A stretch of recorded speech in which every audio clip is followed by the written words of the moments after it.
Hola, hola, querido hermano, amigo. Es una alegría poder estar contigo esta mañana. Bueno, en el momento en que te conectes. Y realmente para nosotros es siempre un privilegio también el poder compartir el estudio de la palabra del Señor.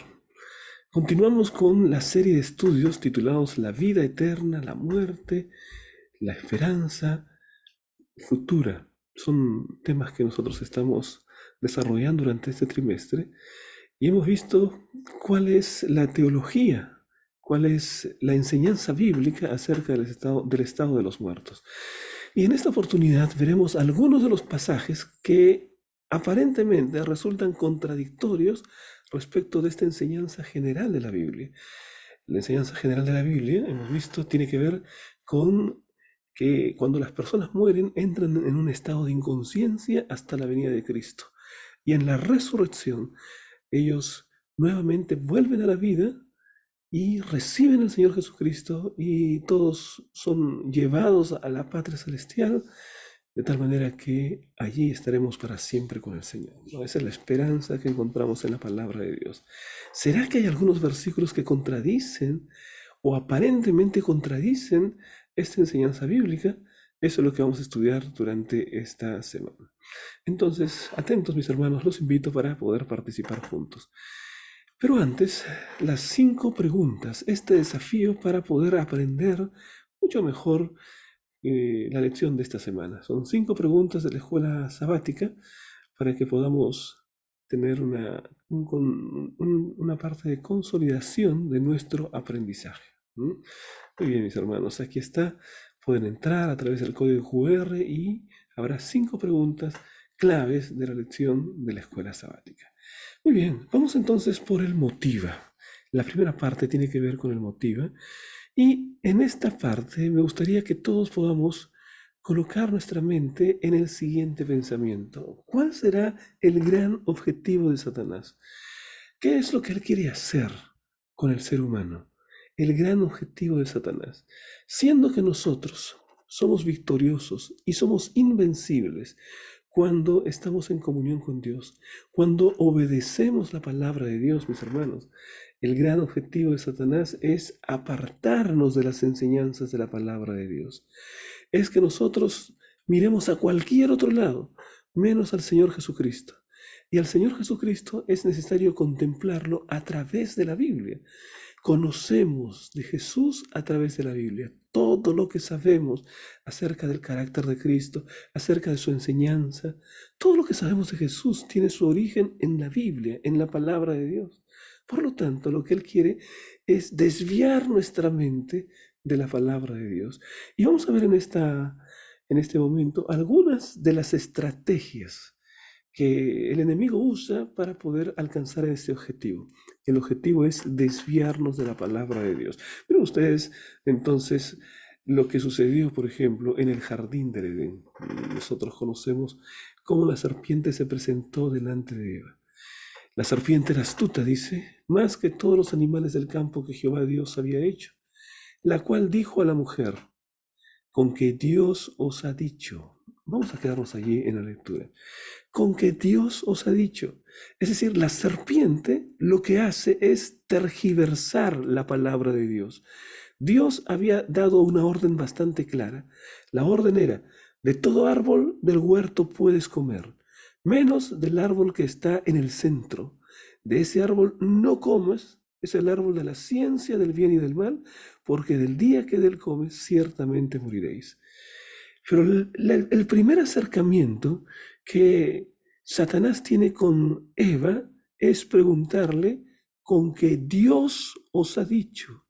Es tratar de colocar dudas respecto a aquello que Dios le ha dicho acerca de la palabra de Dios. Entonces ya desde la primera tentación nosotros encontramos a Satanás tratando de tergiversar, de cambiar lo que dice la palabra de Dios de manera clara para poder afectar el juicio, el razonamiento del ser humano, de Eva en este caso. Y logró su cometido, ¿no? Porque finalmente nuestros primeros padres, Adán y Eva, cayeron en el pecado. Y ahí empieza la historia del pecado en nuestro mundo.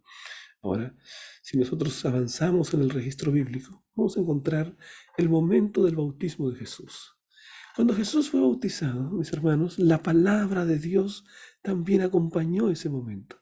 ¿Recuerdas qué fue lo que se expresó en este momento? ¿Qué dijo Dios el Padre? Él emitió su palabra. En el momento del bautismo, la palabra de Dios quedó muy clara. Dijo Dios: este es mi Hijo amado en el cual yo tengo contentamiento, en el cual yo tengo complacencia. La palabra de Dios era sumamente clara. Este es mi Hijo amado. Entonces miren ustedes cómo Satanás lo que quiere hacer es desviar al ser humano de la palabra de Dios. Porque en la primera tentación que que Satanás le hace a nuestro Señor Jesucristo, en su primera tentación le dice: si eres hijo de Dios, como tratando de colocar en duda aquello que Dios había dicho claramente en el momento del bautismo. Dios había dicho claramente en el momento del bautismo: este es mi Hijo amado. Si la palabra de Dios ya lo había expresado de esta manera, entonces no había margen de duda. Este es mi Hijo. Había dicho: mi Hijo amado es el Señor Jesucristo. Él es mi Hijo amado. Y Satanás lo que viene a hacer es a colocar en tela de juicio aquella declaración: este es mi Hijo amado. Y entonces Satanás le dice: si eres hijo de Dios. Como tratando de colocar en duda aquella declaración que Dios había dicho de un modo terminante: sí, es mi Hijo. Lo había dicho de un modo claro, sin lugar para la duda, sin espacio para la incredulidad. Este es mi Hijo. Pero lo que hace Satanás es tergiversar, tratar de colocar en tela de juicio lo que Dios claramente ha dicho. Y le dice: si eres el Hijo de Dios. A ver, demuéstrame que eres el Hijo de Dios. Si ya el Padre había dicho que Jesús es el Hijo de Dios, evidentemente no había razón para dudar de esta declaración. Dios lo había dicho. Entonces no hay razón para probar. Hay que vivir por la fe, y eso es lo que hizo nuestro Señor Jesucristo. Y entonces el Señor Jesús apunta para la veracidad de la palabra de Dios y le responde: escrito está, una palabra de Dios. Ojalá Eva hubiese dicho: así dijo el Señor. El Señor respondió: escrito está. No solo de pan vivirá el hombre, sino de toda palabra que sale de la boca de Dios. ¡Qué respuesta! ¡Qué respuesta sabia! El Señor fue a la palabra de Dios para rebatir las enseñanzas y enfrentar las acechanzas del enemigo. ¿Qué fue lo que hizo en la segunda tentación? Otra vez viene Satanás, y la tentación, la segunda tentación, tiene que ver con lanzarse desde la parte más alta del templo y le dice: si eres hijo de Dios, salta desde este lugar, porque a sus ángeles mandará acerca de ti, y tu pie no tropiece en la piedra. Miren ustedes, en la primera tentación Jesús dijo: escrito está, no te apartes de la palabra de Dios. Y ahora Satanás viene y usa la palabra de Dios. Satanás cita la Biblia. Satanás abre la Biblia, se va al Salmo 91 y le dice: mira, escrito está aquí. A sus ángeles mandará para que tu pie no tropiece en piedra. Si eres hijo de Dios, lánzate. El tema es que Jesús no tenía que demostrar que era hijo de Dios. Era suficiente con la declaración: este es mi Hijo amado. La palabra de Dios ya había dicho con claridad que Él era el Hijo, y Él no tenía que probar, porque tratar de probar eso que Dios había dicho de modo tan claro atentaba contra la creencia que Él tenía en la propia palabra de Dios. Dios había dicho: no es necesario probarlo, solo hay que creerlo, ¿no? Y eso fue lo que hizo Jesús. Le dijo: escrito está también, no tentarás al Señor tu Dios. Tremendo. El Señor siempre responde con un escrito está. De otra manera, nosotros vamos a ver cómo Satanás trata de usar, mis hermanos, la palabra de Dios para enseñar falsedades. Miren, por eso es que como cristianos tenemos que estar atentos, porque una persona puede venirte con la Biblia abierta y enseñarte algo contrario a lo que dice la palabra de Dios. Por ejemplo, en Romanos capítulo 3, versículo 28, dice lo siguiente: Allí dice, concluimos pues que el hombre es justificado por fe sin las obras de la ley. Entonces las personas dicen, amén. Ya no es necesario las obras de la ley. Ya no es necesario obedecer los mandamientos. Ese es el versículo 28. Pero si vamos al versículo 31, encontramos lo siguiente. Luego, por la fe, invalidamos la ley en ninguna manera, sino que confirmamos la ley.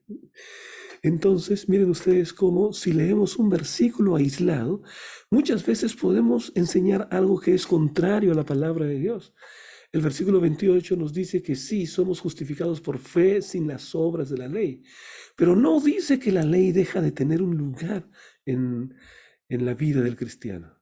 Y el apóstol Pablo, 2 versículos más adelante, él explica de esta manera, no invalidamos la ley, de ninguna manera, por el contrario, confirmamos la ley.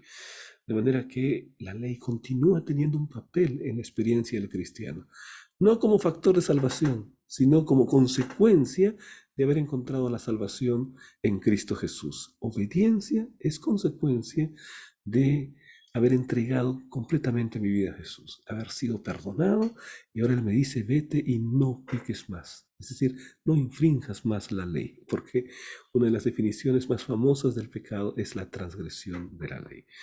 Ahora, Satanás usa entonces la propia Biblia para tergiversar el mensaje bíblico.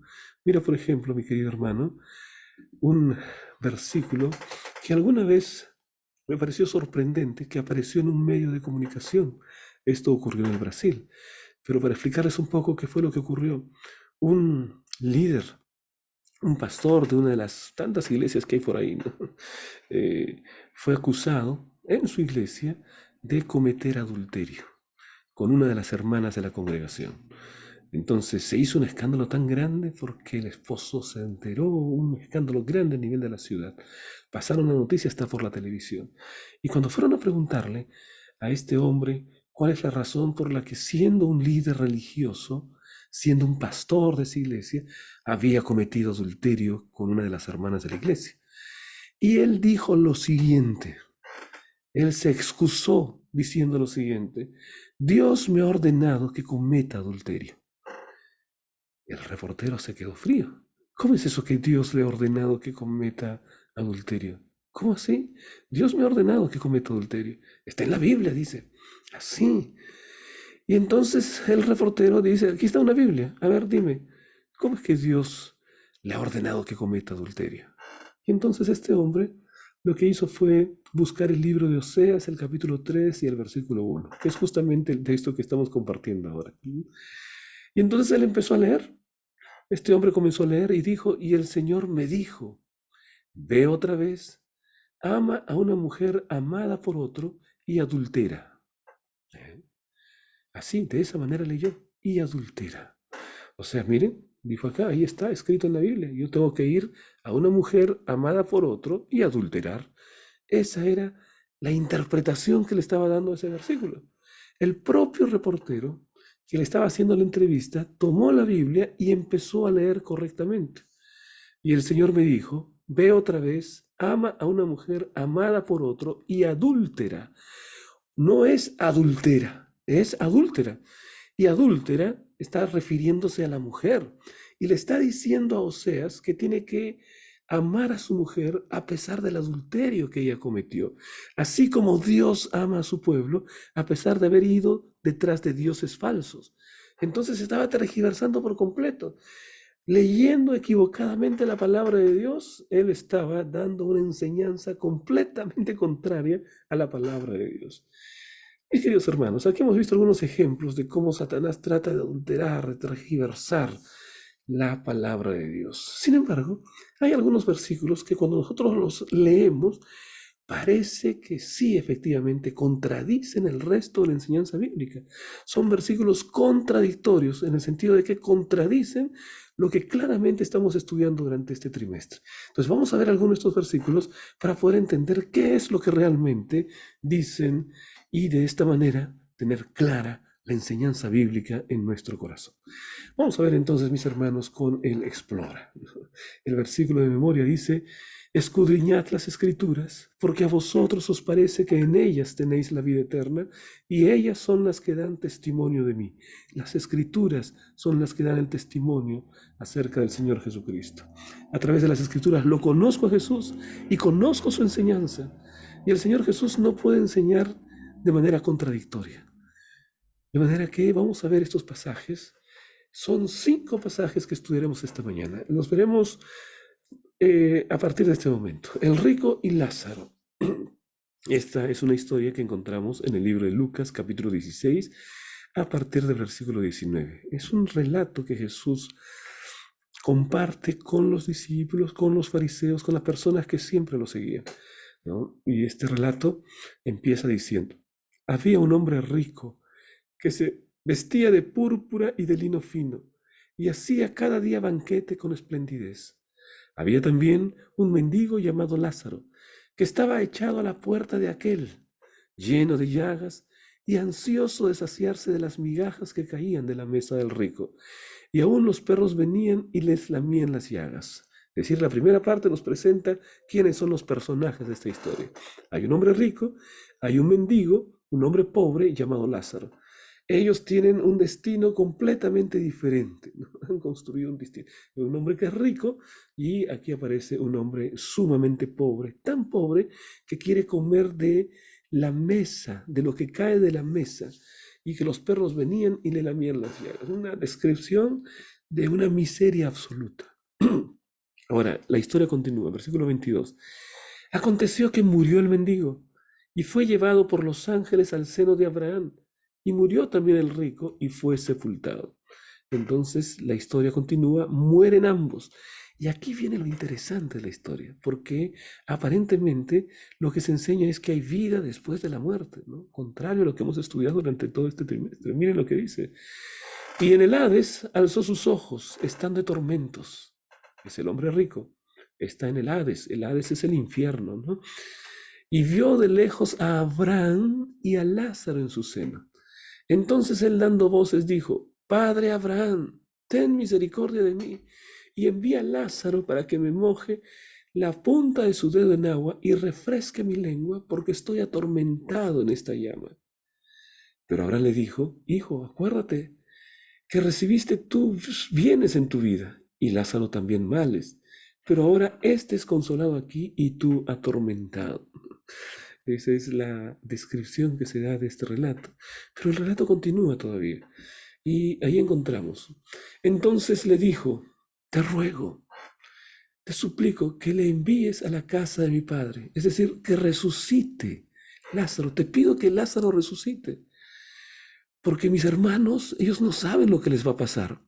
Si siguen la vida que están viviendo, ellos van a tener el destino que yo estoy teniendo. Ellos se van a venir al infierno. Por favor, resucita a Lázaro, para que este hombre, una vez resucitado, les avise a mis hermanos qué pasa aquí en el infierno, y entonces ellos no vengan para aquí.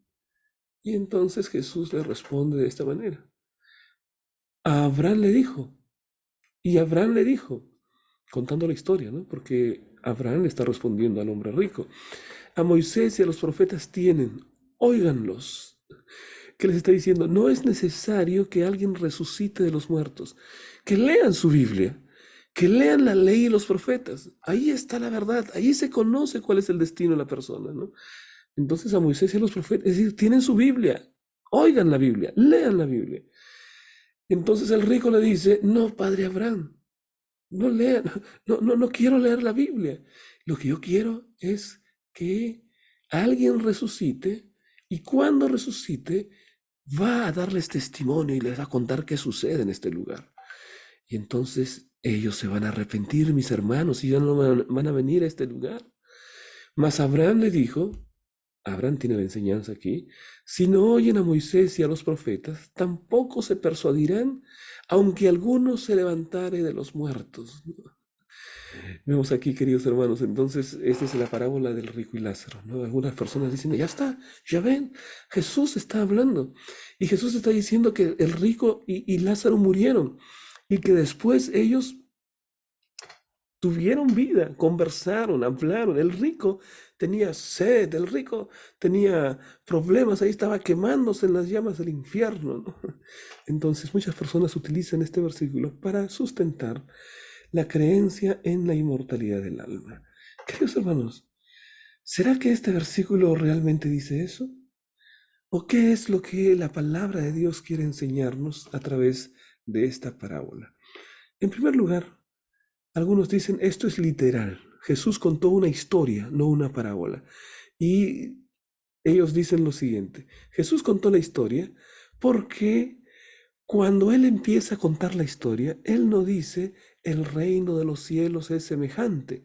Porque cada vez que hay una parábola, el Señor frecuentemente dice el reino de los cielos es semejante. Entonces ahí es parábola. Si no dice el reino de los cielos es semejante, entonces no es parábola. Entonces aquí es una historia. Aquí no dice el reino de los cielos es semejante. Aquí de frente dice había un hombre rico. Entonces esto tiene que ser literal. Y el otro argumento que usan es el siguiente. Aquí aparece el nombre de una persona, Lázaro. Aparece un nombre propio. Por lo tanto, lo más seguro es que sea una historia literal, algo que sucedió en verdad. Vamos, mis hermanos, a analizar el texto bíblico bajo lo que dice la palabra de Dios. La palabra de Dios dice, los muertos nada saben. La palabra de Dios dice, es necesario que el hombre muera y la muerte y después el juicio, ¿no? Entonces, lo que nos muestra la palabra de Dios es una enseñanza diferente a lo que está aquí. Por eso es un pasaje contradictorio.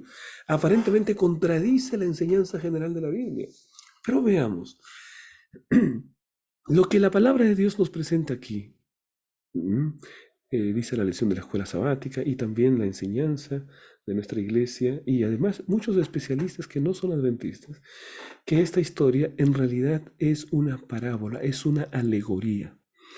Y mis hermanos, se han encontrado registros históricos en los que los judíos tenían esta historia e historias muy parecidas que se contaban en aquel tiempo como parte de las ideas populares, ¿no? En el imaginario popular, estas historias estaban presentes dentro del pensamiento judío, ¿no? Los judíos.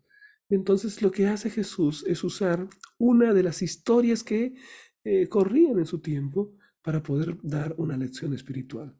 ¿Por qué esta historia no puede ser literal? Primero, porque si tomamos los elementos de modo literal, inmediatamente vamos a entrar en una contradicción con todo lo que dice la Biblia. Por ejemplo, si nosotros decimos que este hombre, el mendigo, fue llevado por los ángeles al seno de Abraham, el seno de Abraham, ¿cuán grande puede ser el seno de Abraham? El seno de Abraham para recibir a todos, el seno es el pecho de Abraham, ¿no? ¿Cuán grande puede ser el seno de Abraham para recibir a todos los justos, ¿no? Tendría que ser un seno, un pecho enorme, ¿no? Gigantesco para poder recibir. Si eso fuese literal, evidentemente ahí hay una contradicción. Y otro asunto que también nos presenta esta parábola es que desde el infierno, desde el Hades, hay una visión del cielo. O sea, se miran desde el cielo. Lázaro puede ver al hombre rico. Desde el infierno, el hombre rico puede ver a Lázaro. ¿Será que eso sea posible? Imagínense en la eternidad con Cristo, una madre viendo el infierno y en el infierno viendo a su hijo que está quemándose eternamente. ¿Será posible que el cielo y el infierno puedan comunicarse, que el hombre que está en el infierno pueda hablar directamente y establecer comunicación con el cielo? ¿Será posible que el cielo pueda ser un lugar feliz si las personas ven a sus seres amados quemándose eternamente en el infierno? Evidentemente, el cielo es un lugar feliz, el cielo es un lugar de paz. Si tuviese esa visión del infierno y de los seres queridos quemándose en el infierno, no sería un hogar feliz. Evidentemente, esto va contra la enseñanza bíblica. Y entonces, más adelante, miren ustedes, él tiene ojos, se habla de ojos, o sea, no es un espíritu desencarnado, ¿no? Tiene ojos, tiene boca que habla, y además dice, tiene dedo, para que moje la punta de su dedo, o sea, es un espíritu con dedo, en agua, un poquito, y refresque mi lengua, tiene lengua. porque estoy atormentado en esta llama. Tú puedes creer, querido hermano, que Lázaro coloque en un poquito de agua su dedo y lleve eso para Abraham, para el hombre rico que estaba en el infierno, y con su dedito coloque allí para que él ya no esté atormentado con la llama. ¿No? Si está atormentado con la llama, nada, pues, ¿qué le va? Un poquito de agüita no va a cambiar la situación, ¿no? Entonces, este relato no se puede tomar de modo literal, tiene muchas inconsistencias, tiene elementos que están totalmente contrarios a la palabra de Dios, ¿no? Entonces, lo que quiere enseñar este relato, ¿qué es lo que hace? Primero, Jesús usa un mensaje muy conocido, un relato, un cuento que circulaba en tiempo de los judíos para enseñar, primero, que en esta vida decidimos cuál es nuestro destino. En esta vida. No que termina y después tenemos otra oportunidad. No hay otra oportunidad. Hoy es el tiempo de arrepentimiento, hoy es el día de salvación. Es en este tiempo, queridos hermanos, que nosotros tenemos que entregar nuestra vida a Jesús. En segundo lugar, este texto nos enseña que todos acceden a la salvación. Los pobres, los ricos, aquellos que son encumbrados, aquellos que no son encumbrados. Es decir, todos los seres humanos son invitados para poder ser salvos. No importa las riquezas que tú has tenido, no importa los logros que tú has conseguido, no, para poder disfrutar de la patria celestial, del cielo eterno con Jesús, las cosas no dependen del dinero, no dependen de las posesiones, no dependen de tu posición, no, no, no. Aquí en esta vida muchas cosas dependen de tu posición, dependen de tu dinero, te van a abrir la puerta, te van a tratar mejor, ¿no? Y si no tienes dinero, no te van a abrir la puerta y vas a ser discriminado muchas veces, ¿no? Bueno, lo que dice la Biblia es, no importa cuánto dinero has tenido, eso no compra tu salvación.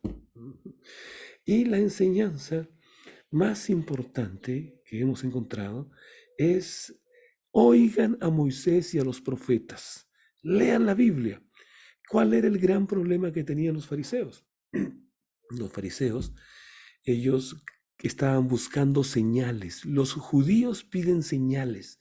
Y entonces dicen, si alguien resucita de los muertos, Señor, y va a predicar, definitivamente, a partir de ese momento vamos a creer, pues, ¿no? Porque es una señal indudable. Y Jesús, a través de la parábola, les dice, ahí está la Biblia. Ahí está Moisés y los profetas. Ellos, escuchen lo que dice la Biblia. No necesitas vivir por las señales, el justo vivirá por la fe. Entonces, queridos hermanos, aquí encontramos esta parábola. Ahora bien, el rico representa a los judíos que fueron escogidos, la nación elegida por Dios. Y el mendigo representa a los gentiles. Incluso los judíos llamaban perros a los gentiles, ¿no? Aquí vemos que el mendigo tiene esa condición prácticamente como un perro. Y entonces Jesús le dice a los judíos, miren, no por el hecho de ser judíos es que viene la salvación, ¿no? Sino que la salvación ahora viene de poder conocer a aquel que la palabra de Dios señala. Moisés y los profetas tienen, óiganlos.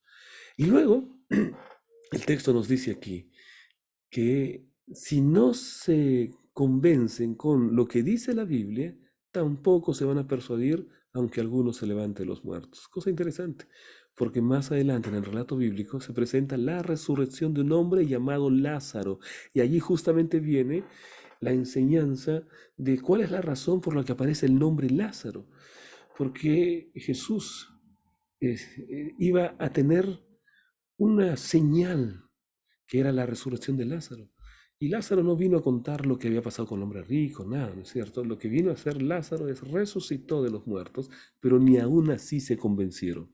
O sea, ni la resurrección fue suficiente para poder ir a los pies de Jesús, arrepentirse, ¿no?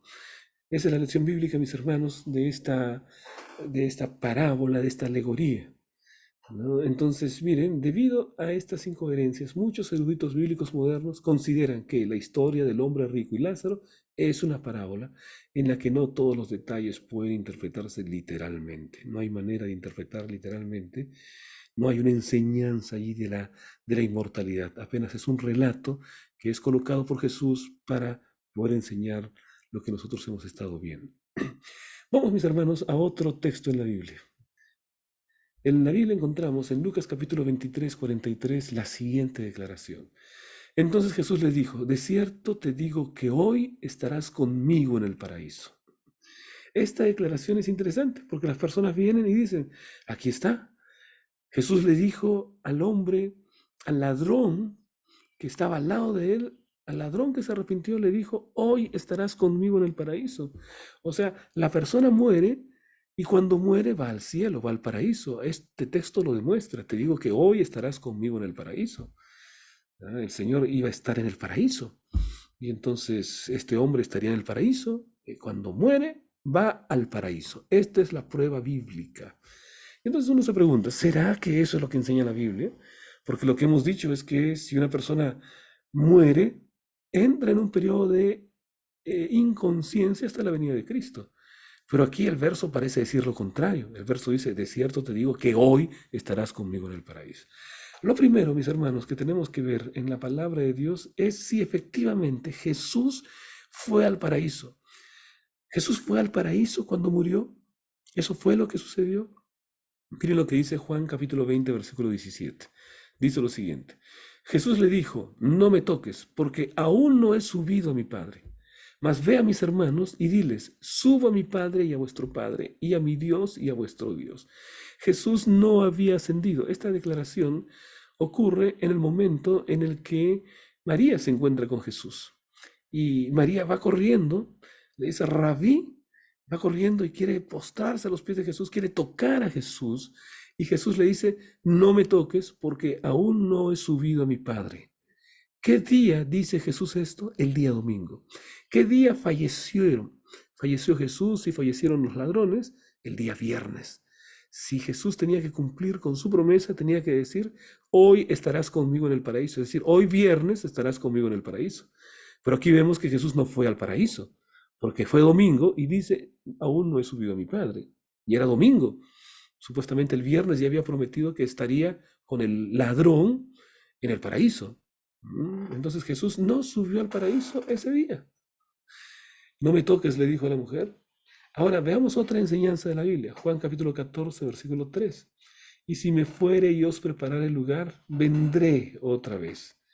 Y os tomaré a mí mismo para que donde yo estoy, vosotros también estéis. Aquí encontramos cuándo es el momento en el que nosotros estaremos en el paraíso con Jesús, en la venida de Cristo.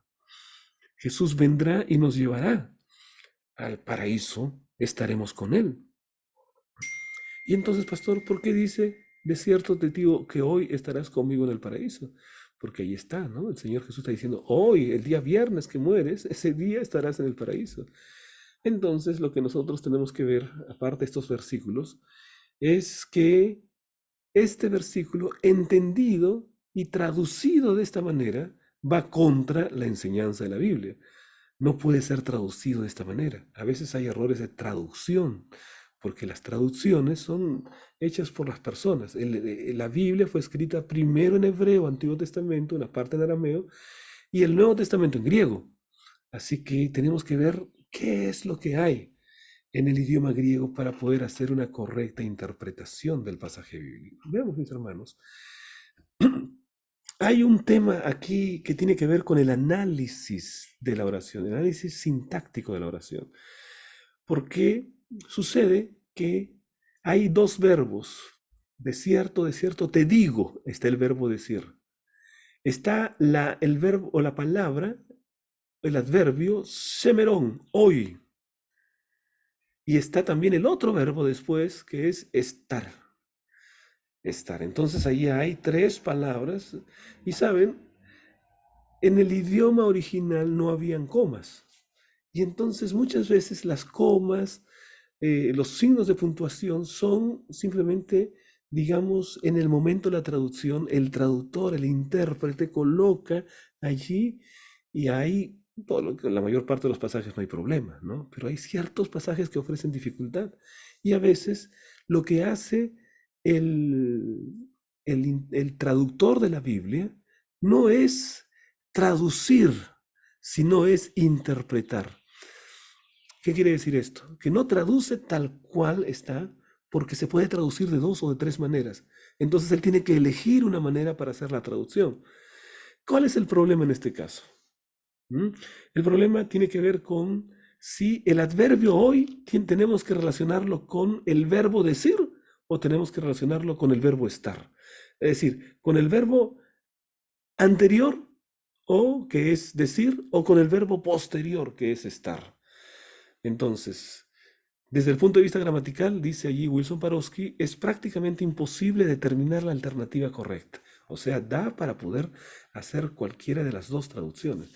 Una primera, de cierto te digo que hoy estarás conmigo en el paraíso. Pero la otra traducción posible es, entonces Jesús le dijo, de cierto te digo que hoy estarás conmigo en el paraíso. Y la otra traducción, la segunda, de cierto te digo, hoy estarás conmigo en el paraíso. ¿No? De cierto te digo, hoy estarás conmigo en el paraíso. A ver, vamos a pensar en estas dos posibilidades. De cierto te digo, hoy estarás conmigo en el paraíso. O la otra posibilidad, de cierto te digo que hoy estarás conmigo en el paraíso. Es diferente, ¿no? En la primera, de cierto te digo hoy cuando soy crucificado, hoy cuando soy perseguido, hoy cuando soy vituperado, te digo hoy estarás conmigo en el paraíso. Y la otra, de cierto te digo que hoy, o sea, este día, en tu muerte, irás al paraíso. Lo importante en realidad tiene que ver con la promesa de Jesús que serías salvo, encontrarás la salvación. ¿Mm? Pero estas dos traducciones son posibles. Solamente que si nosotros traducimos, de cierto te digo que hoy estarás conmigo en el paraíso, contradecimos la Biblia porque Jesús no fue al paraíso ese día. Eso dice la Biblia. La otra traducción posible es la única que quedaría. Entonces Jesús le dijo, de cierto te digo, hoy estarás conmigo en el paraíso. Cambia la puntuación, pero el digo tiene que ver, la palabra hoy está junto al digo, te digo hoy. Y no le dice, hoy estarás conmigo en el paraíso, no. Entonces, queridos hermanos, esa es la mejor traducción. De cierto te digo, hoy estarás conmigo en el paraíso. Y eso es lo que en este versículo podemos hacer, porque de esa manera queda más de acuerdo con la palabra de Dios. Ahora, hay otro versículo, mis hermanos, muy importante, que dice partir y estar con Cristo. Miren ustedes, está en Filipenses 1:23. Parece que uno muere y va directamente a la presencia de Cristo. Filipenses 1:23, porque de ambas cosas estoy puesto en estrecho, teniendo deseo de partir y estar con Cristo, lo cual es mucho mejor. Allí Pablo está en una argumentación, ¿no? Y él dice, para mí el morir es ganancia, dice, ¿no? Porque yo muero y entonces la promesa de la salvación está confirmada, pero yo quiero vivir para predicar el Evangelio, para que ustedes sean beneficiados, dice, ¿no? Bueno, dice, tengo el deseo de partir y estar con Cristo. Ya quisiera estar con Jesús, de morir y estar con Cristo. Parece que Pablo está enseñando que se muere y uno va a la presencia de Cristo. Pero miren ustedes cómo usa el apóstol Pablo el estar con Cristo. Hay la diferencia entre estar en Cristo y estar con Cristo. Pablo dice, yo quiero partir y estar con Cristo. Vamos a ver el uso de estas palabras. 2 Corintios 5:17 dice lo siguiente. De modo que si alguno está en Cristo, ¿esto qué quiere decir? Yo estoy vivo ahora y Jesucristo está en mi corazón. Yo estoy en el corazón de Jesucristo porque lo he aceptado en mi vida. Y entonces yo estoy en Cristo, vivo en su enseñanza, lo sigo a mi maestro, estoy en Cristo. De modo que si alguno está en Cristo, nueva criatura es. Las cosas viejas pasaron. Y aquí todas son hechas nuevas, ¿no? Estamos vivos y estamos en Cristo. Pero ahora nota cómo el apóstol Pablo habla de estar con Cristo. 1 Tesalonicenses capítulo 4, versículo 17. Luego nosotros los que vivimos, los que hayamos quedado, seremos arrebatados juntamente con ellos para recibir al Señor en el aire y así estaremos siempre con el Señor. Estaremos con el Señor. Ese estar con el Señor se refiere al momento de la presencia física del Señor cuando Él venga en las nubes de los cielos. Entonces, yo voy a estar con el Señor, estaré con Cristo. Entonces, mis queridos hermanos, aquí tenemos claramente una enseñanza que es necesario tener en cuenta. Cuando el apóstol Pablo habla de partir y estar con Cristo, se refiere al deseo de lo que va a ocurrir cuando Jesucristo venga. Es su deseo de la segunda venida y poder estar con Cristo. Cuando uno fallece, entra en un estado de inconsciencia y el siguiente pensamiento que tendrá será el último pensamiento que tuvo al momento de morir. Porque será un abrir y cerrar de ojos. Para aquel que muere en Cristo, el tiempo no pasa. Y entonces la siguiente visión será la segunda venida de Cristo. Mueres y tu visión siguiente. Para ti parecerá un instante. Habrán pasado 1000 años, 2000 años, pero para que Él murió, pasará un segundo nada más, ¿no? Porque todo fue bien inconsciencia. Y entonces lo que Pablo quiere decir es, mi mirada está puesta en la segunda venida de Cristo. Yo quisiera que Él ya se manifieste, porque cuando Él habla de estar con el Señor, se refiere a la presencia física del Señor. Entonces, teniendo deseo de partir y estar con Cristo, así como en 1 Tesalonicenses, así estaremos siempre con el Señor, presencia física después de la segunda venida de Cristo. Y el otro, estar en Cristo, que eso es presencia actual, nosotros en Jesucristo, Jesucristo en nosotros. Entonces, de esta manera, mis hermanos, tenemos una idea clara. Este versículo es la exteriorización del deseo de Pablo de dejar esta existencia problemática y gozar de la presencia de Cristo, sin tomar en cuenta el lapso de tiempo que pueda transcurrir entre estos dos sucesos. No está hablando acerca de va a pasar mucho tiempo. Yo muero y después lo siguiente es estar con Cristo. ¿Por qué? Porque al morir, su último pensamiento será el primero cuando Jesucristo venga. Entonces, no importa cuánto tiempo pase, pero es morir y luego estar con Cristo. Morir y estar con Cristo. Son dos eventos. En estos dos eventos puede pasar mucho tiempo, pero el apóstol Pablo los toma como estos eventos, morir y estar con Cristo, en su segunda venida. Entonces, de esta manera, mis hermanos, queda bastante claro cuál es el significado de este versículo. Vamos a ir al otro versículo que también suena contradictorio. Y este versículo nos habla de los espíritus encarcelados. Primera de Pedro, capítulo 3, versículos 18 y 19. Porque también Cristo padeció una sola vez por los pecados, el justo por los injustos, para llevarnos a Dios, siendo la verdad muerto en la carne, pero vivificado en el espíritu, en el cual también fue y predicó a los espíritus encarcelados. Aquí están los espíritus. Es decir, Jesús muere y entonces Él va al lugar del infierno, ¿no? Los muertos, a los espíritus, y les predica a los espíritus encarcelados. Aquí está. Muchos dicen, bueno, esto quiere decir que Jesús fue a predicar a espíritus, están viviendo. Ellos tienen una existencia después de la muerte, pues si no, no les iría a predicar, ¿no? Ahora vamos a ver, mis hermanos, cómo 1 Pedro capítulo 3, versículo 20 continúa con esta historia. Los que en otro tiempo desobedecieron, cuando una vez esperaba la paciencia de Dios en los días de Noé. O sea, esos espíritus encarcelados son los antediluvianos, mientras se preparaba en el arca, en la cual pocas personas, es decir, 8, fueron salvadas por agua. O sea, aquí tenemos la visión completa. El apóstol Pedro está diciendo que él habla acerca de Jesús. Jesús murió y entonces en ese periodo, antes de resucitar, él fue en espíritu y predicó a los espíritus encarcelados. Y está refiriéndose a los antediluvianos, a los que murieron en el tiempo de Noé. ¿Qué es lo que nos dice la palabra de Dios en cuanto a esto, mis hermanos? ¿Qué es lo que dice la palabra de Dios? ¿Qué significa esto? Cuando se habla acerca de espíritus en la Biblia, no se habla acerca de espíritus desencarnados, ¿no? No son espíritus desencarnados. Cuando se habla en la Biblia de espíritus, frecuentemente se está aludiendo a personas reales. Esta es una figura que se llama sinécdoque, que por una parte menciona el todo. Por ejemplo, en el Antiguo Testamento, el Señor Jesús dice, porque la boca de Jehová lo ha hablado. Es decir, por la boca toma todo lo que es Jehová, ¿no? La boca de Jehová no quiere decir que la boca habló solita, quiere decir que Jehová habló, que toda la persona habló. Por una pequeña parte, que es la boca, se está refiriendo a todo, que es Dios, ¿no? La boca de Jehová, es decir, Jehová lo ha dicho. Aquí también, cuando habla de espíritu, no se refiere únicamente a esa parte, se refiere a personas, a personas. Entonces, no son espíritus, son personas. Y estas personas recibieron el mensaje. ¿Cuándo fue que recibieron el mensaje los antediluvianos? Durante 120 años fue Noé quien les predicó. Entonces, lo que el versículo significa es que ese periodo de predicación de 120 años en los que Noé los llamó al arrepentimiento, era el propio Señor Jesucristo el que estaba predicando a través de Noé.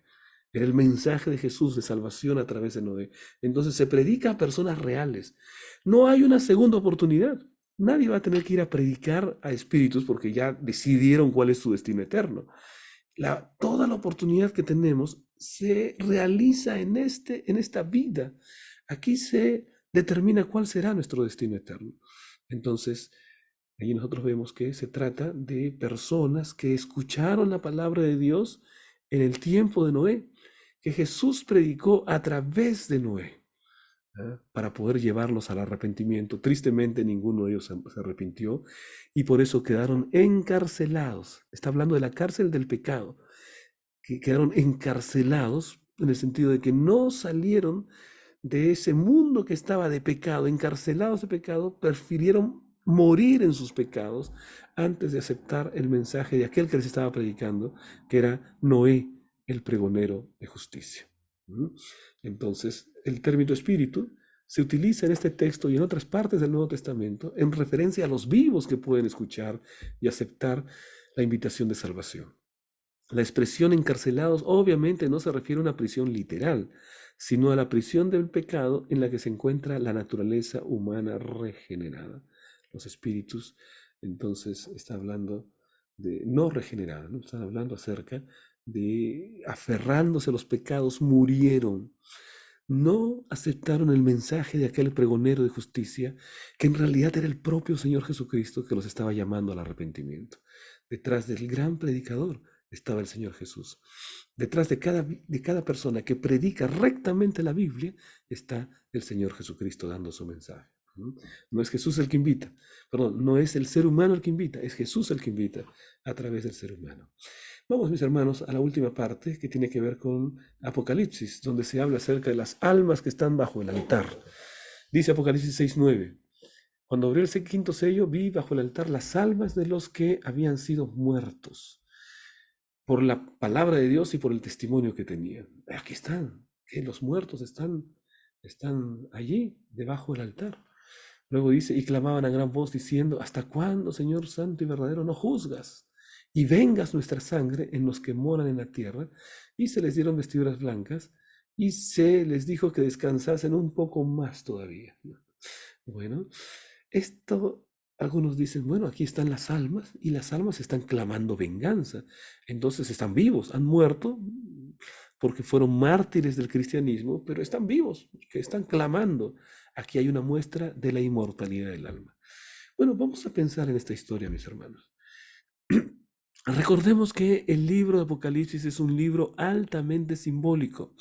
Usa símbolos para hablar de otras cosas. Por ejemplo, el dragón representa a Satanás. La mujer representa a la iglesia. Los montes representan los reyes. El agua representa la gente. Entonces, el libro de Apocalipsis es altamente simbólico, ¿no? Podemos darle una lectura literal, sería una equivocación. Aquí de lo que se está hablando es del grupo de personas que aceptaron a Jesús y que es una voz que clama, ¿no? Que clama de venganza, en el sentido de que los mártires que murieron por el Señor Jesucristo, ellos esperan su recompensa y que Dios establezca juicio sobre la tierra, sí, pero no es que ellos estén clamando porque los muertos nada saben. ¿Recuerdas cuando Caín murió? Perdón, cuando Abel murió, Caín lo había matado y el Señor le dice a Caín, le dice, mira, la sangre de tu hermano clama, la sangre de tu hermano clama. Su hermano estaba muerto, pero el hecho de estar muerto no significaba que Caín no tendría que pagar por la injusticia que hizo. Caín tenía que asumir las consecuencias.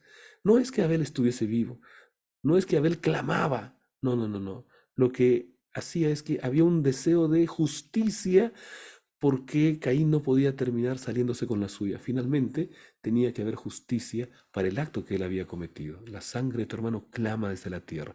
Es un versículo parecido a este. No es que los justos estén clamando, sino que se trata de una figura literaria, de una manera en que la palabra explica que tiene que haber justicia, porque los mártires murieron en Cristo, pero el Señor colocará justicia en un momento, ellos resucitarán para una vida de recompensa, y aquellos que persiguieron, que no aceptaron la palabra de Dios, para una vida de condenación, para ser condenados eternamente. Condena eterna. Estamos hablando aquí eterna en sus consecuencias. Bueno, entonces a esto se refiere. No es literal, es simplemente como estamos en un libro de símbolos, que es el libro Apocalipsis, se habla de modo simbólico. Es importante recordar que Juan no recibió una visión del cielo como este es realmente. En el cielo no hay caballos blancos, bermejos, negros o pálidos montados por jinetes belicosos. Jesús no está en el cielo en la forma de un cordero, con una sangrante herida de cuchillo. Los cuatro seres vivientes no representan criaturas aladas reales, con características reales. Tampoco allí hay almas que yacen en la base de un altar. Toda la escena fue una representación gráfica y simbólica. Es decir, Apocalipsis es simbólico. A esto se refiere la palabra de Dios. Entonces es el deseo de justicia que clama para que el Señor pueda realizar justicia finalmente. Mis hermanos, ahí están los versículos claves que hemos leído.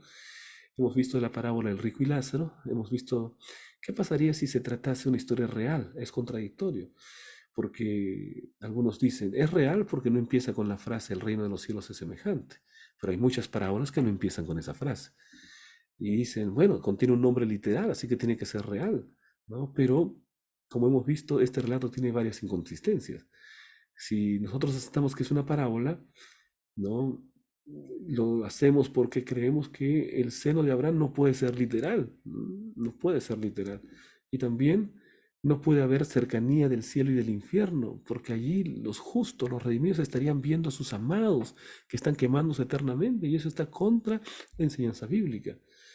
Y la descripción que se hace del cuerpo, ojos, dedos, lengua, sed, ¿no? Que no tienen nada que ver con una realidad espiritual como algunos lo presentan. Entonces se trata de una parábola, mis hermanos, y no es enseñar la inmortalidad del alma, sino es enseñar que nuestra mirada tiene que estar puesta en la palabra de Dios. El segundo versículo, ahí están las dos posibilidades. De cierto te digo que hoy estarás conmigo en el paraíso. Y la otra traducción posible es, de cierto te digo hoy que estarás conmigo en el paraíso. Son dos traducciones diferentes. Pero ¿qué pasa si yo acepto la primera? Si yo acepto la primera, inmediatamente entro en una serie de problemas. ¿Jesús fue al cielo el día que hizo esa promesa? ¿Jesús fue y recibió en el cielo al ladrón que murió? No, porque el día domingo le dijo a la mujer, no he ascendido al cielo. O sea, Jesús no fue al cielo. Le dice, no he subido a mi Padre. Y además Jesús hizo la promesa que en su segunda venida tomaría a los redimidos para llevarlos al cielo. Así que iría contra la Biblia. Pero la otra parte, la otra traducción, reafirma la promesa a pesar del contexto difícil. ¿Cuál era el contexto? Jesús estaba crucificado, Jesús estaba vituperado, insultado, y el Señor le dice, mira, de cierto te digo, hoy, en esta situación difícil, te digo que estarás conmigo en el paraíso, serás salvo. Tu salvación está asegurada porque entregaste la vida a Jesús. Entonces, la mejor traducción es esta, te digo hoy que estarás conmigo en el paraíso. Esa es la mejor. Aunque las dos traducciones son posibles, la mejor es esta debido al contexto de la Biblia. Miren ustedes, aquí tenemos una siguiente declaración. Se explica el texto que nos viene a buscar en la segunda venida. Si se dice, te digo hoy que estarás conmigo en el paraíso, se aclaran todos los problemas. No lo tomamos de mentiroso a Jesús porque no estuvo el día viernes en el paraíso para recibirlo, al hombre que murió aquella tarde. Vamos a ver el otro versículo, partir y estar con Cristo. Aquí tenemos que la promesa de estar con Jesús estaba en el corazón del apóstol Pablo. Y allí estaremos siempre con el Señor. Está en el corazón de cada cristiano. Pablo no quiere decir que yo muero y voy a estar con Cristo. Inmediatamente me voy al cielo. No, Pablo quiere decir que yo muero, descanso y espero la venida de Cristo. Dos eventos que tienen mucha diferencia en años, pero que sigue uno después de otro, ¿no? Y además hemos visto la diferencia. Si alguno está con Cristo, es diferente con la declaración si alguno está en Cristo. El que está en Cristo es el vivo que está ahora con el corazón abierto para Jesús. Está en Cristo. Y estar con Cristo en la segunda venida se refiere entonces al momento de la manifestación del Señor Jesucristo en su segunda venida. Así que el apóstol Pablo lo que quiere es que pronto venga el Señor para estar con el Señor, que Él muere y después heredará la vida eterna. Vamos a ver el siguiente. Cristo predicó a los espíritus encarcelados, que hemos visto ahora. El cuerpo de Cristo estaba en la tumba. Su espíritu estaba predicando en el infierno, dicen algunos, ¿no? Y le predicaba a los espíritus encarcelados. ¿Será que esto dice la palabra de Dios? Cristo murió la muerte segunda, mis hermanos, ¿no? Cristo murió la muerte segunda, es decir, la muerte por el castigo del pecado. Así que Él no podría estar saliendo para predicar después de la muerte, ¿no? Este es un texto. Solo los vivos definen su destino eterno. No se le puede predicar a gente que ya definió, los muertos ya definieron su destino eterno, ¿no? Entonces este versículo no nos enseña eso. Y además también se nos habla de los espíritus encarcelados, que son personas vivas, esclavos del pecado. Estos son los antediluvianos. Recibieron el mensaje, la predicación de Jesucristo a través de Noé. Recibieron esa predicación a través de Noé. Eso es lo que la palabra de Dios nos quiere decir en este versículo. Vamos al último texto. Las almas bajo el altar. ¿Qué significa esto? Muertos por causa de la palabra de Dios y de su testimonio. ¿Hasta cuándo no juzgas y vengas nuestra sangre? ¿Te parece que si los santos están en el cielo, van a tener espíritu de venganza? Estarán con ese deseo de ver sangre, destrucción. Entonces eso no sería el cielo, ¿no? Ese deseo de venganza no es propio. ¿Por qué? Porque se está hablando en términos simbólicos. ¿Qué fue lo que pasó? Se le dieron vestiduras blancas y se les dijo, descansen un poco de tiempo. Lo que Dios está diciendo con este símbolo es que en el tiempo de este sello todavía no sería la manifestación del juicio, todavía más adelante. Jesús está diciendo, el juicio viene después. Todavía descansan un poco de tiempo, todavía no se establecerá juicio, viene después. Entonces esa es la enseñanza bíblica. Vamos, mis hermanos, a la parte del aplica. En el aplica, pregunta, la cosmovisión bíblica de la naturaleza humana, ¿cómo puede ayudarnos a comprender mejor algunos de los pasajes que estudiamos durante esta semana? Miren ustedes cómo es necesario tener una clara comprensión de lo que dice la Biblia. Y una vez que uno tiene una clara comprensión de lo que dice toda la Biblia acerca del estado de los muertos, allí podemos encontrarle una respuesta a los textos difíciles, los textos aparentemente contradictorios, cuando ya tenemos una idea clara acerca de la cosmovisión general de la Biblia sobre ese tema. Entonces, nos ayuda a poder dar respuesta a nuestros interrogantes.